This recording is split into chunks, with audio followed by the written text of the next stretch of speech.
नमस्कार मित्रों, Narayan sir classes में आप सभी का स्वागत है। आज के वीडियो में हम लोग केमिस्ट्री के एक और मज़ेदार टॉपिक को सीखेंगे। आज का टॉपिक होगा आयनिक और सहसंयोजी यौगिकों को कैसे पहचानने का तरीका क्या है, कौन से यौगिक को आप आयनिक यौगिक कहोगे और कौन से यौगिक को आप सहसंयोजी यौगिक कहोगे। बहुत ही मज़ेदार टॉपिक है, बहुत ही आसान टॉपिक है और यह भी आपको कहीं पर भी 1-2 नंबर देकर जाएगा। तो बहुत छोटा सा वीडियो होने वाला है और छोटे से वीडियो में हम आपको सिखा देंगे कि किस यौगिक को आप आयनिक यौगिक कहोगे और किस यौगिक को सहसंयोजी यौगिक कहोगे। प्यारे साथियों, सबसे पहले हम ये जान लेते हैं कि आयनिक यौगिक और सहसंयोजी यौगिक किसे कहा जाता है और उसके बाद से हम पहचानेंगे कि कौन सा यौगिक आयनिक होगा और कौन सा यौगिक सहसंयोजी होगा। तो आयनिक यौगिक की बात सबसे पहले करेंगे। आयनिक यौगिक, इसी को वैद्युत संयोजी यौगिक भी कहा जाता है। देखो, परमाणुओं के मध्य इलेक्ट्रॉनों के स्थानांतरण से जो यौगिक बनता है उसको बोला जाता है आयनिक यौगिक। जैसे कि हम बात करें, यहाँ पे सोडियम है, इसका परमाणु क्रमांक 11, इलेक्ट्रॉनिक विन्यास निकालेंगे 2, 8 और 1 होगा। उसी प्रकार से क्लोरीन, परमाणु क्रमांक है 17, इलेक्ट्रॉनिक विन्यास निकालोगे तो 2, 8 और 7 होगा। इस कंडीशन में ये सोडियम इस क्लोरीन को 1 इलेक्ट्रॉन दे देता है, जिससे जितना इलेक्ट्रॉन देगा उतना ही इस पर चार्ज हो जाएगा, एक चार्ज प्लस आवेशित, मतलब इलेक्ट्रॉन देने वाला धनायन बनाता है और जो इलेक्ट्रॉन ले रहा है जितना लेगा उस पर निगेटिव चार्ज हो जाएगा, यानी कि ऋणायन बनाता है, इलेक्ट्रॉन ग्रहण करने वाला। तो क्या हुआ, एक का इलेक्ट्रॉन दूसरे के यहाँ स्थानांतरित हुआ ना।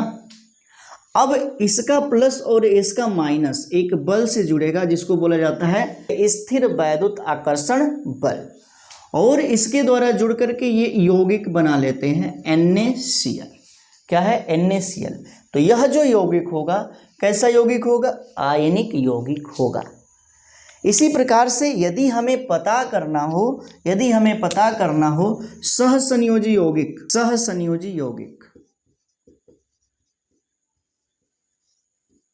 संयोजी यौगिक, तो प्यारे साथियों यहाँ पर हमें ये जानना होगा कि जब परमाणुओं के मध्य इलेक्ट्रॉनों की साझेदारी से यदि किसी यौगिक का निर्माण हो रहा तो उसे कहा जाता है सहसंयोजी यौगिक। उदाहरण की बात करते हैं, हाइड्रोजन और क्लोरीन।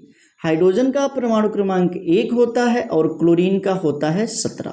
इलेक्ट्रॉनिक विन्यास निकालेंगे तो ये हो जाएगा 1 और इसका इलेक्ट्रॉनिक विन्यास निकालेंगे तो हो जाएगा 2, 8 और 7। इसके पास एक ही इलेक्ट्रॉन है, यदि इसको इलेक्ट्रॉन दे दिया तो क्या हो जाएगा, इस पर इलेक्ट्रॉनों की संख्या 0 होगी, लेकिन ऐसा इसे नहीं करना है। इसलिए यह इलेक्ट्रॉन को कहेगा क्या, जितना देगा उतना ही इलेक्ट्रॉन लेगा। इसका मतलब है कि इलेक्ट्रॉनों की साझेदारी करेगा और इलेक्ट्रॉनों की साझेदारी के कारण ये क्या होंगे, एक दूसरे से जुड़ जाएंगे और जुड़ने पर जो यौगिक बनेगा उसका नाम है सहसंयोजी यौगिक। मतलब इलेक्ट्रॉनों की साझेदारी से जो यौगिक बनता है उसे बोला जाता है सहसंयोजी यौगिक। जैसे कि यहाँ पे हाइड्रोजन और क्लोरीन ने एक एक इलेक्ट्रॉनों का साझा किया, एक एक इलेक्ट्रॉनों की साझेदारी किया। अब हमें ये जानना है कि हम पहचानेंगे कैसे कि कौन सा यौगिक आयनिक है और कौन सा यौगिक सहसंयोजी। तो प्यारे साथियों, आपको हमने पिछले वीडियो में धातु और अधातु को पहचानने का तरीका बताया था और उसी के आधार पर यहाँ पे आपको बहुत ही अच्छे से आप समझ पाएंगे कि कौन सा यौगिक आयनिक है और कौन सा यौगिक सहसंयोजी। तो सबसे पहली बात, आयनिक यौगिक को पहचान करें। क्या चीज़? आयनिक यौगिक का पहचान करना है तो वे यौगिक जो धातु व अधातु से बना हो, मतलब कि उसमें धातु भी होगा और अधातु भी होगा। धातु को पहले लिखा जाता है, अधातु को बाद में लिखा जाता है। तो ऐसे यौगिक को बोला जाता है कौन सा यौगिक? आयनिक यौगिक। जैसे देखो ये इलेक्ट्रॉन त्याग कर रहा है सोडियम, तो जो धनायन बनाता है वह धातु है, यानी कि यहाँ पे सोडियम धातु है। और यह ग्रहण कर रहा है इलेक्ट्रॉन, और रासायनिक अभिक्रियाओं में जो तत्व इलेक्ट्रॉन का ग्रहण करते हैं वह ऋणायन बनाते हैं, और ऐसे तत्व अधातु कहलाते हैं। तो यहाँ पे सोडियम धातु है और क्लोरीन क्या है, अधातु है। तो वे यौगिक जिसमें एक तत्व धातु हो और दूसरा अधातु हो, ऐसे यौगिक को बोला जाएगा कैसा यौगिक है, आयनिक यौगिक है। इसी को वैद्युत संयोजी यौगिक कहा जाएगा।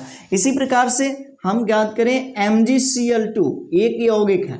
देखो मैग्नीशियम धातु है और क्लोरीन अधातु है, तो धातु और अधातु से जो बना यौगिक है उसे कहा जाता है कैसा यौगिक, आयनिक यौगिक। अब बात करेंगे सहसंयोजी यौगिक को कैसे पहचानें। इसको पहचानने का तरीका क्या है, इसकी पहचान कैसे करें। तो प्यारे साथियों, जब अधातु परस्पर जुड़े, दो या दो से अधिक आधात्विक तत्व परस्पर जुड़ करके यौगिक बनाते हैं, तो ऐसे यौगिक को बोला जाता है सहसंयोजी यौगिक। ध्यान देना, यहाँ पे हाइड्रोजन भी अधातु है, क्लोरीन भी अधातु है, तो कैसा यौगिक होगा, सहसंयोजी यौगिक। इसी प्रकार से यदि हम कहें CH4, तो यहाँ पे कार्बन भी अधातु है, हाइड्रोजन भी अधातु है। तो जब दो अधात्विक तत्व या दो से अधिक अधात्विक तत्व परस्पर जुड़ करके यौगिक बनाते हैं, तो इस प्रकार के यौगिक को बोला जाता है सहसंयोजी यौगिक। कैसा यौगिक, सहसंयोजी यौगिक। तो यहाँ पे आपको पहचानने का तरीका बताया गया कि किस तरह से आप आयनिक यौगिक को पहचान पाएंगे और किस तरह से सहसंयोजी यौगिक को पहचान पाएंगे। मैक्सिमम केसेस में यही आने वाला है, धातु अधातु जुड़ा तो ऐसा यौगिक क्या होगा, आयनिक यौगिक होगा। और दो आधात्विक तत्व या दो से अधिक आधात्विक तत्व परस्पर जुड़ करके यौगिक बना रहे हैं, तो वह कैसा यौगिक होगा, सहसंयोजी यौगिक होगा। मैक्सिमम केसेस में यही देखने को मिलता है, और यह भी आपको बहुत मदद करेगा एग्जामिनेशन में। हम उम्मीद करते हैं कि आप इसको भी अच्छे से समझ पाए होंगे। और इसी तरह हम मज़ेदार साइंस के नए नए टॉपिक पर चर्चा करते रहते हैं और नए नए वीडियो को लाते रहते हैं।